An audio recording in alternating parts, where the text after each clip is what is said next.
শুভ সন্ধ্যা বন্ধুরা, তোমরা সবাই কেমন আছো? আশা করছি অনেক ভালো আছো। তো চলে এলাম আজকের ভিডিও নিয়ে।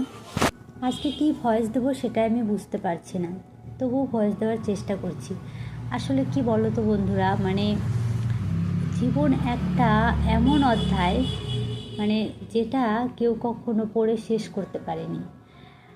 এমন একটা জটিল অঙ্ক আমার মনে হয় যেটা কেউ আজ পর্যন্ত কোনো দিন মেলাতে পারেনি। জীবন এই ভালো এই খারাপ, জীবন মানেই মনে হয় যন্ত্রণা।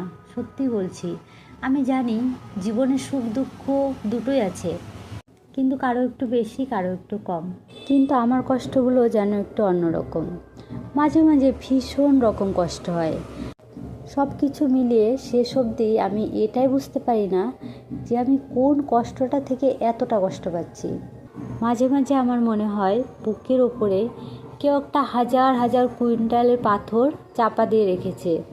হাজার চাইলেও সেটাকে আমি সরাতে পারছি না। সেই ব্যথাটা যে এতটা কঠিন তোমাদেরকে কি বলবো।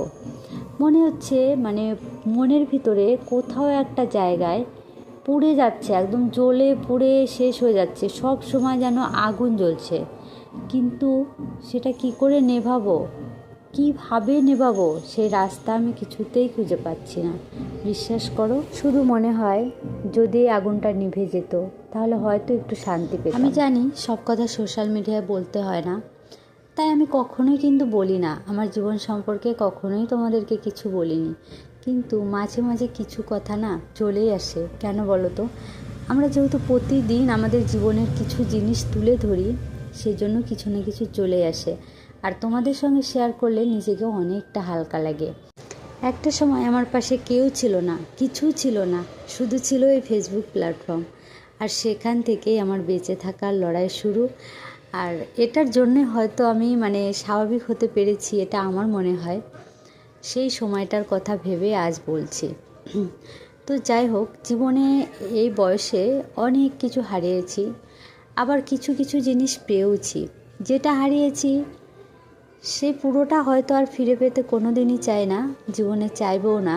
কিন্তু সেখান থেকে কিছু জিনিস আমি ফিরে পেতে খুব চাই, একদম মন প্রাণ দিয়ে চাই কিছুটা জিনিস যেন আমি ফিরে পাই। আর যা পেয়েছি সেখান থেকে আমি এক বিন্দুও হারাতে চাই না, একটুও হারাতে চাই না, সত্যি বলছি। কিন্তু যেটা হারিয়েছি সেখান থেকে যেটা ফিরে পেতে চাই, সেটা যদি ফিরে না পাই তাহলে হয়তো এই কষ্টটা আমার কোনো দিনও যাবে না। সেটাও আমি ভালো করে জানি। তবে জানি না ভগবান আমার জন্য কতটা মেপে রেখেছে।